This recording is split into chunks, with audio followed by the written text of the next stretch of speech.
Syederalun, wisuda memang momen yang membahagiakan bagi lulusan mahasiswa. Maka tak jarang sebagian wisudawan merayakannya dengan cara dan hal unik agar semakin berkesan. Mungkin begitu pula yang dilakukan wisudawan satu ini.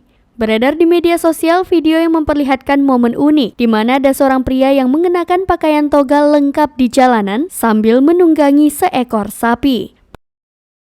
Penampakan unik tersebut berhasil mengundang perhatian para pengendara yang melintas. Tak tanggung-tanggung, sapi berkulit putih yang ditunggangi pria itu pun berukuran besar, sehingga dari kejauhan keberadaannya menyita banyak perhatian. Pada potongan video lainnya, para rekan-rekan wisudawan lain turut heboh dengan aksi pria tersebut. Video tersebut menjadi viral dan menuai banyak komentar dari warganet.